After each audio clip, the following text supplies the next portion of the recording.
Hello and welcome back to Ergy Music Live. My name's Adam Sutherland and I'm a Scottish tune writer, composer. I've been writing tunes for over 30 years and I'm very fortunate enough to have other people play my tunes. But first and foremost, I do it for myself, and I'd recommend you all do that if you're wanting to write your own tunes. And this is the place, or a place, where you can come and learn a little bit more perhaps about how to write your own tunes. So this week I'm going to be talking about 3 elements which are just always sure to churn out something, even if you don't like it. Just they will churn up something for you to look at. And the first thing I'd like to talk about is a drone. Obviously a drone is a a thing used in like warfare and all that, but originally it was a thing attached to the bagpipes, which actually were also originally used in warfare. There's an interesting little corollary. But what is a drone? You probably all know, but it's just a sustained tone. A vacuum cleaner, a cement mixer, a lawnmower, although they do fluctuate up and down a little bit, a train idling at a train station, your car, lots of machinery, continuous sounds. Okay, so that's what a drone is. Next up, what is a appoggiatura?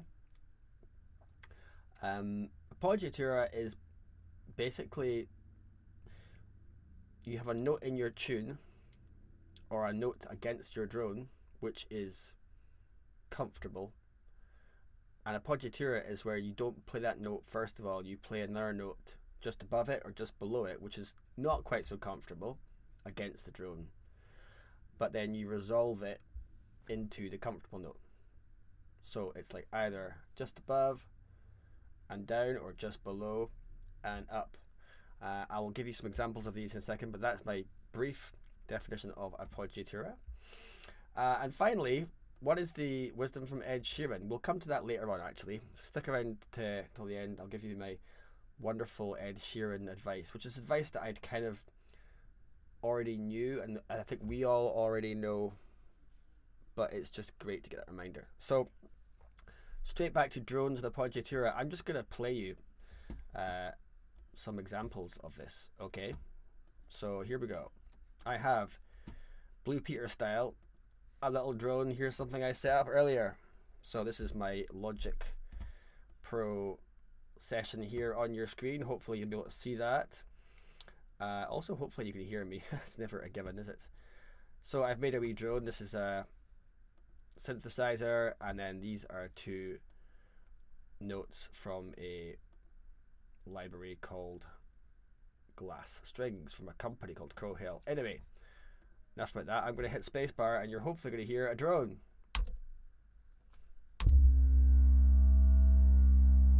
Okay.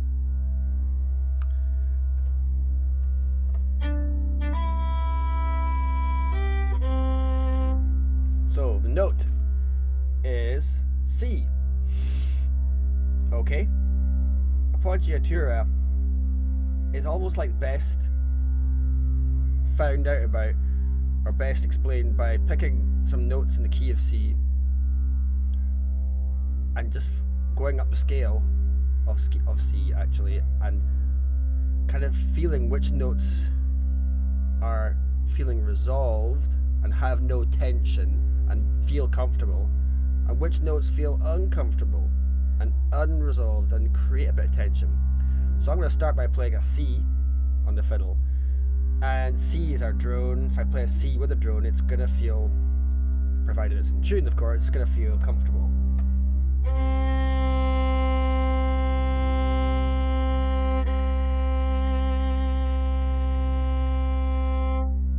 So that's me just reinforcing the drone. The next step in the scale up from C, in just a C major scale, there are of course many types of scale, but in a C major scale, the next step is a whole tone higher than C, or it's a whole tone higher than a root note, or it's 2 semitones. Either way, it's the note D.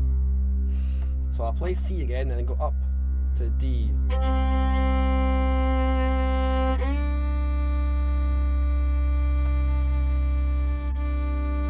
My goodness me, I love this interval. So, does this sound resolved, finished, or does this feel unresolved and kind of leaving you hanging? Chuck some answers in the comments, or if you're not chatting or if you're watching this later, just ask yourself. I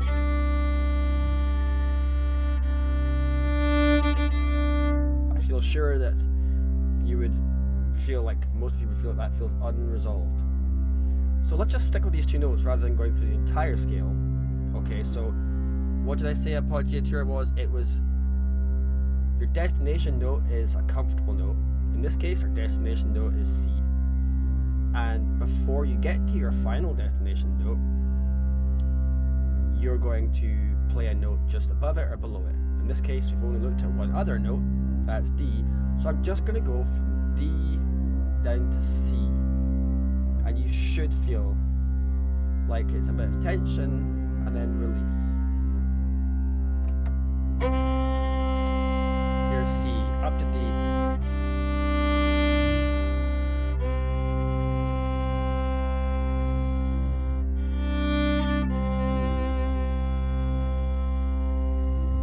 Okay. Hey Dream Angus, welcome to the chat. Unresolved, moving upwards, unresolved, yes. Okay, the next note in the scale of C major is E.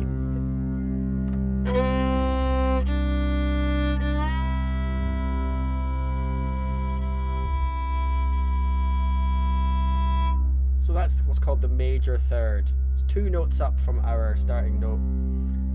It's a happy note, of course, and it feels resolved. It doesn't have the tension. If I go from E down to C, you're going to have 2 resolved notes.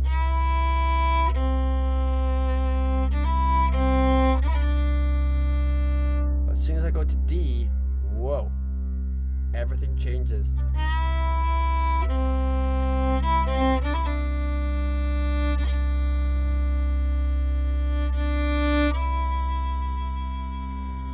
So here's the tension and release if power already on display with the appoggiatura.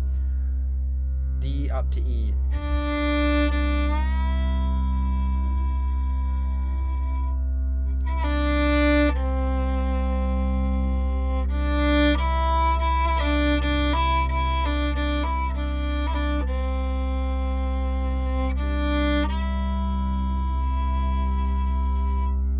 Okay, so C to D to E. Next note is the 4th note in the scale. This is F.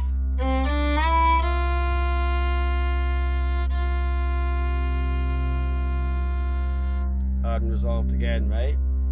So let's go from F down to E. Remember, E is a resolved feeling note. F to E.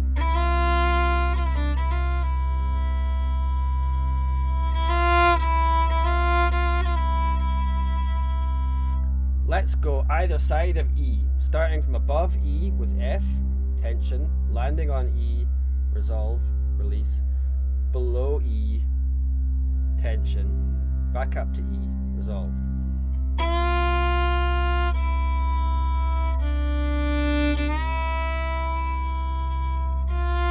Tension,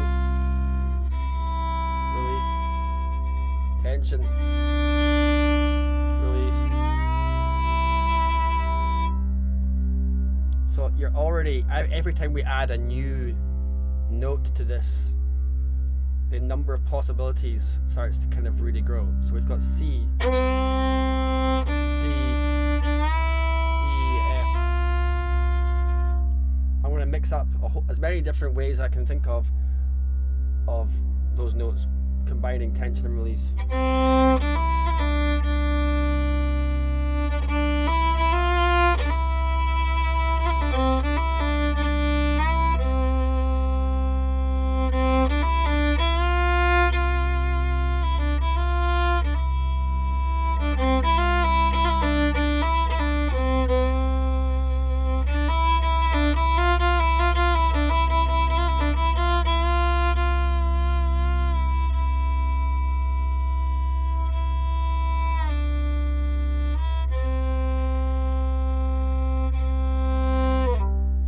The next note is the fifth. 1, 2, 3, 4.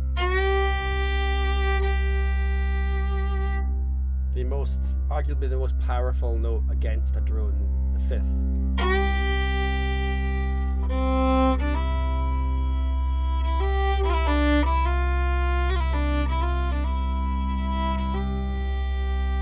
And the fifth is about as resolved sounding as you get.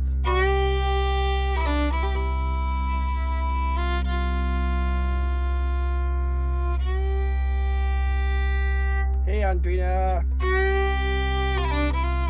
Hey Quentin. And every time I muck around with this, I feel like excuse me, I feel like what I'm playing sounds like a tune or a song I know, or many songs I know, and you might find that as well. Here's a wee bit of a Gaelic song, Húra Mi Poc.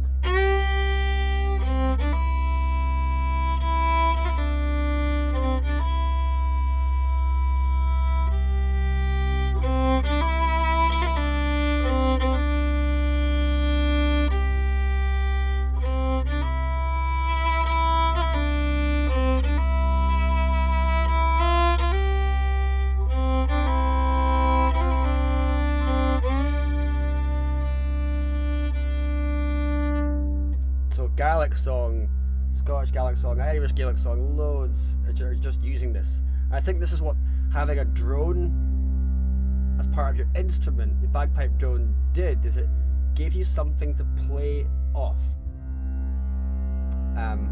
So I don't know if any of you guys have never tried this, but there's drones everywhere in life. You can be singing along with them. You need to get some funny looks. The sixth note.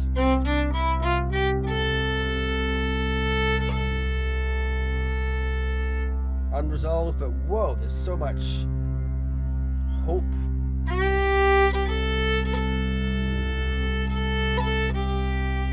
And again, 1 down from 6 back to 5, resolved.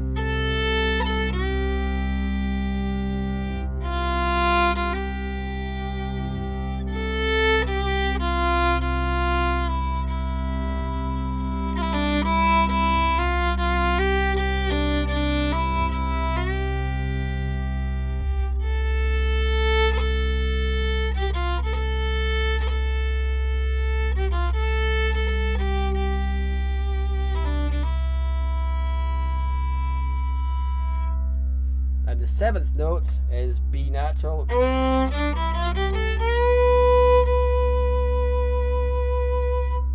Definite tension there.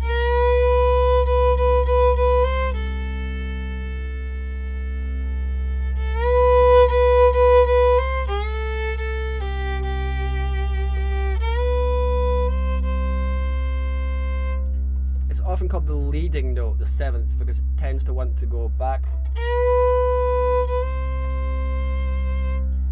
up to C. Of course, that's 1 octave higher than our original C, but it doesn't matter what octave that C is in, it's going to sound resolved. What's interesting about B is all the other notes, if you go down 1, you get resolved. So we'll go back to the start again. At D, if you go down 1 note, you get resolved. Our tension note, the 4th one, 1, 2, 3, 4, down 1 from there, resolves.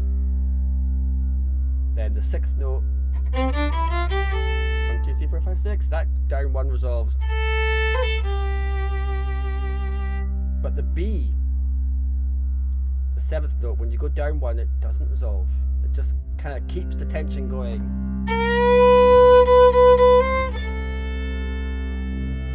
It's beautiful.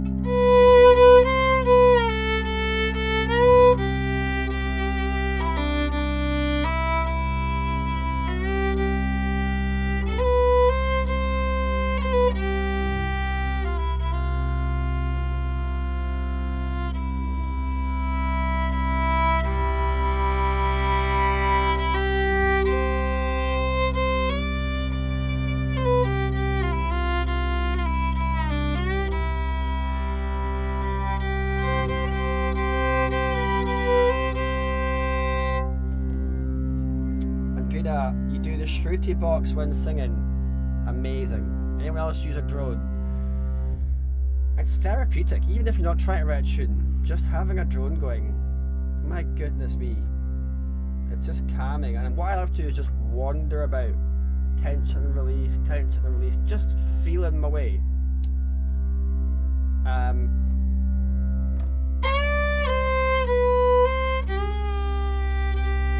Don't know what that was.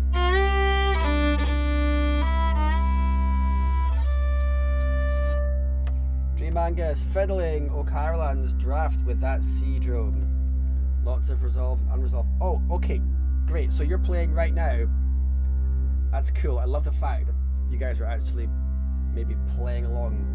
So you're playing a piece of music by O'Carolan with the C drone, and you're finding, yeah, resolved and unresolved. So great. That's such a great insight. Thank you. Don't just make up your own sounds. Play a tune that already exists, and just, it's like you're tasting each note. The drone allows you to kind of savor and go, like a sweetie in your mouth. And that's what you've been doing, I think, Jim Angus. Hey, Quentin, you're a hurdy-gurdy player. Oh my goodness me. I wish we were all sat in person right now. Maybe one day make that happen. Respect. I tried a hurdy-gurdy once in a rainforest in Malaysia, and I could not get the uniform rotational speed. It was stoppy-starty. Wow, it was so hard.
There we go. I got a bit carried away there.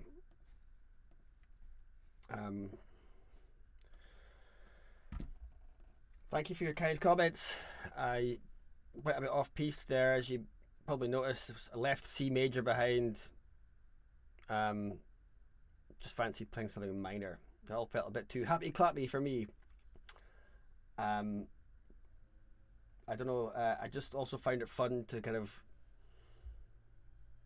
do that thing where I was in C minor playing lots of E flats, a sad note, but always with a aim to maybe resolve it, which is not technically what the subject of this video is about, but I just thought I'd explain that to you. I might just walk you through that a bit more. Looking at the comments, thank you very much.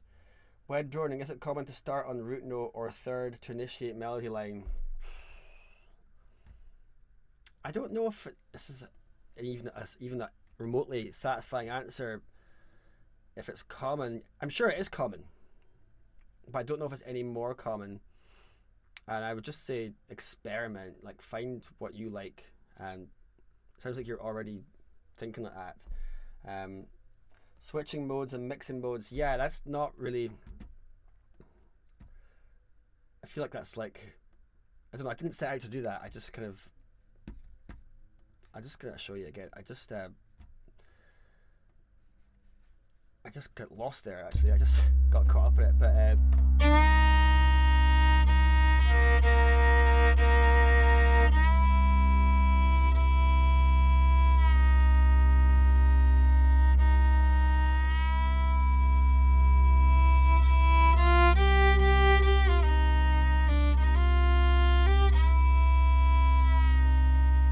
it's just amazing, isn't it, the difference between the major and minor thirds, what that does to you, like, emotionally.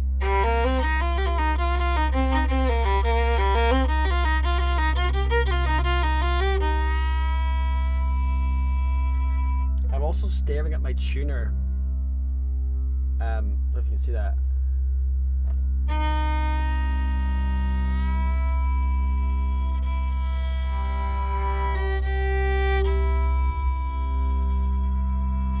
Partly because I'm trying to train myself to play in equal temperament tuning. But I used to play in some Indian classical music sessions. I think I might have mentioned them in one of these podcasts before. I used to play in the late Nigel Richards used to drive me up from Edinburgh to Dunkeld. Used to play in the Taybank Hotel there with like Ross Ainsley, Ali Hutton, some amazing Scottish musicians if you're not familiar with them, and they play in a band called India Alba with Sharat Shrivastava and Gyan Singh from Delhi, and we would have these jams. Basically, Nigel was really knowledgeable in ragas, and we'd try and play a raga tune and then just pass around the solos. And what we used to, I tried to understand what it was that the Indian classical thing was all about. First of all, it's all about the drone, but then it seemed like, I'm sure I've said this before, I'll probably say it again, it just seemed like what Western music does and what Indian music does is like the opposite. So this whole tension and release thing, unresolved,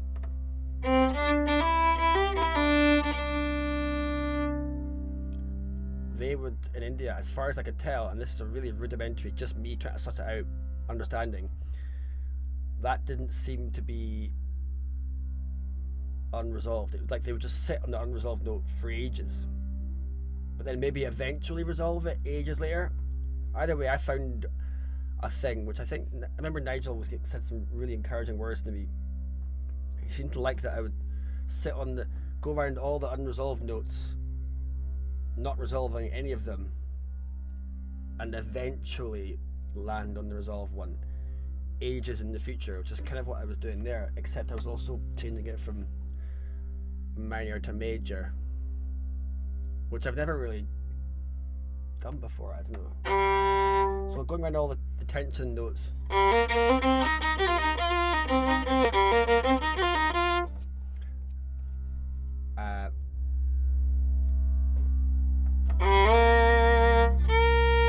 B flat's the 7th, unresolved. F, note 4, unresolved.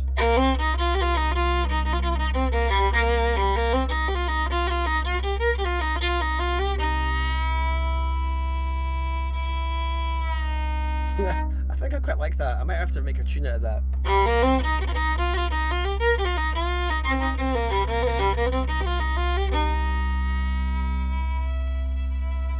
Except you can't have a tune in our tradition that just suddenly goes from fast notes to just like or can you? Tell me.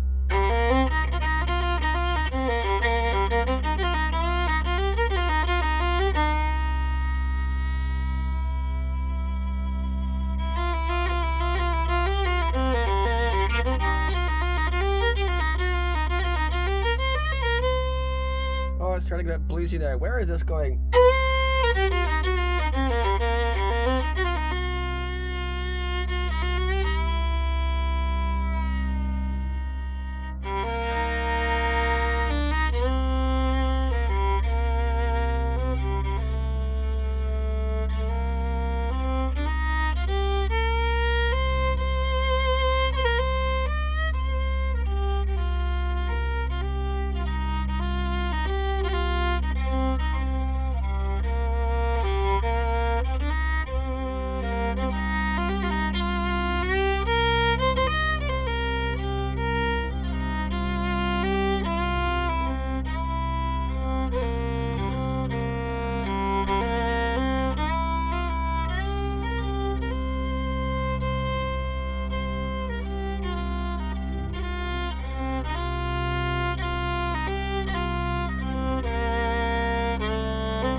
Not like any of the last 20 seconds there.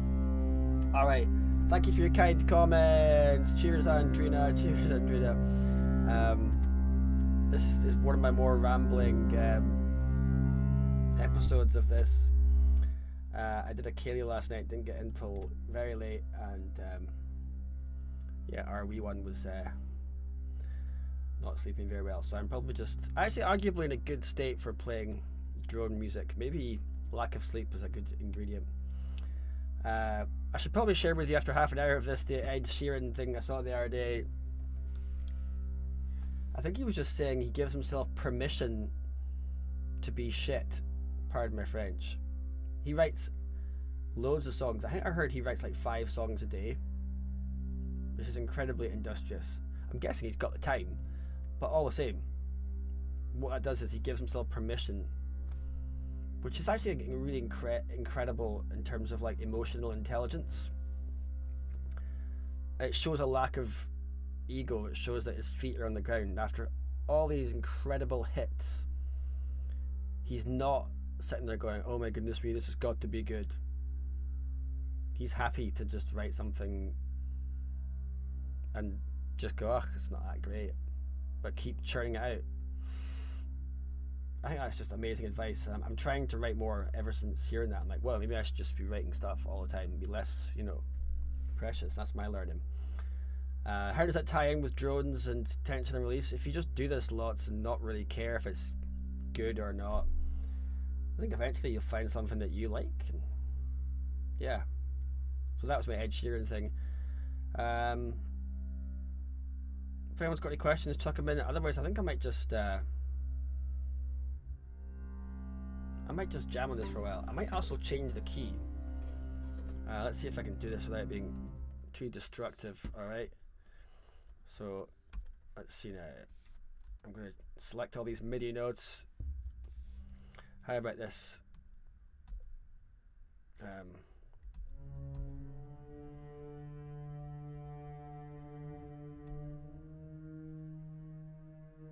E flat.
and I am out of juice. Creatively, I think it's important for me just to share that as you can hear, not every single thing that I come out with is like even slightly interesting. A lot of it's just like blah, blah, blah, blah, blah, blah. But that's the process, and that's the. I certainly don't think I'll be playing much of that again, if any. I think the thing I liked most out of this was just that thing at the start with the minor key, major key, but I don't even know if I'll actually use that again. But that's just the process, and I hope you could hear how the tension and release thing was just the gift that keeps on giving. And let me know if this is like, you know, something you've tried before, if it's not new to you, or even better, just let me know if you've like stumbled across a tune this way. And yeah, thank you all for your kind comments as well. I'm just noticing Dream Angus likes the Ed Sheeran poop idea. I think I know what you mean. You meant to type the Ed Sheeran permission to be poop idea. Yeah. Andrina, thank you very much. I'm glad you enjoyed it. So yeah, drones, they're amazing. Just it's like you have to form your own relationship with the drone, and it sounds really like I don't know, like pompous, but it's literally, it feels to me like the drone is just the sound of the universe. There's something ancient and eternal about the drone, and when you play notes against the drone, I just feel like you are communing with nature, whatever you call that, whether it's just nature or God or the universe. The words don't matter. There's some truth about the drone that I don't even think we're ever going to describe. But you know, every culture in the world has got a drone. Didgeridoos, bagpipes, throat singing. I'm sure I've said this before, but I just can't say it enough. There's something about the continuous flow, and then the relationship between that and the notes above it, and then the relationship that you have when you're picking those notes, and the kind of feedback loop. It's just, even if you don't write a tune, it's therapeutic, it's wonderful, and it's great to hear, like Andrina, you're sitting there with your Shruti box, and we've got like Quentin playing the hurdy-gurdy, and Dream Angus playing along with this drone. It's just, if you haven't got your own relationship with a drone yet, I would urge you to start one, and just to tie together everything, just to pick the notes that are uncomfortable deliberately and then resolve them.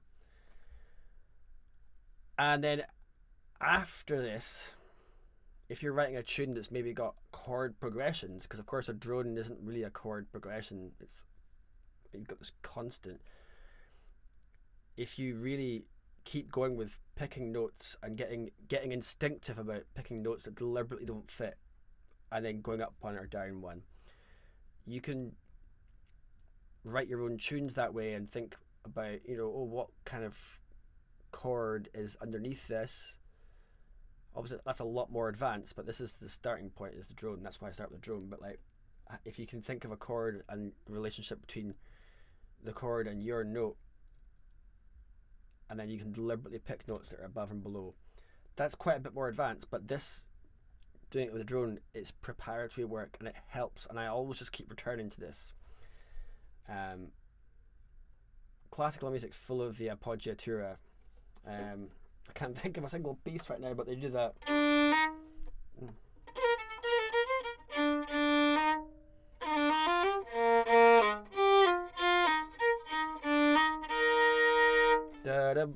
Tension and release, it's just glorious. It's in loads of like Haydn and, you know, Beethoven and all that.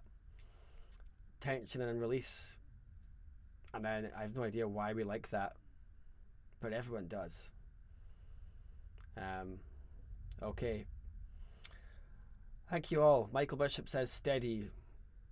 I think it's a cryptic message, but I'm going to take that as a Nice message. Thank you. Because you're always very supportive. All of you are very supportive. But I don't do this just to get lavish with praise, although it's not always nice. I do this to try and help you. And yeah, I just hope. I've had a couple of messages from you privately, actually, just saying that some of this has been helping. That's great. That's a win for me. That's my job. So yeah, I think we're going to wind it up there. It's 45 minutes of droney niceness. I hope that's been nice. And I will be back next week.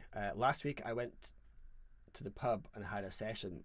I don't really go out to sessions very much these days because I just have to either work or just stay home with the family, which is no chore. I love it. But yeah, it was nice to go for a tune. Went to the Ben Nevis bar in Glasgow and just kind of had that feeling of just dissolving into the pub where you're playing music and everyone's playing and you just kind of, it's this lovely cozy state where you're just playing the music. You don't have to speak. I love speaking to folk, but I love that about being in the company of people, but there's no words. Sometimes if a tune goes on for 15 minutes, you won't actually, you realize you haven't actually spoken to anyone with words for 15 minutes, and you might even have a great tune, such a great tune that you haven't even spoken to anyone all night. You've just been, in that spongy, warm niceness of a nice session. Anyway, great guys. Thank you for your kind comments. So from me, Adam Sutherland, in this little shed somewhere in Scotland, thank you for coming along tonight. And if you're in the future and you got this far, I hope this has been helpful to you. And I will just leave you with a little bit more drone, actually. Thank you, Quentin. We'll just have a wee outro with drone. So you take care of yourselves, and here we go.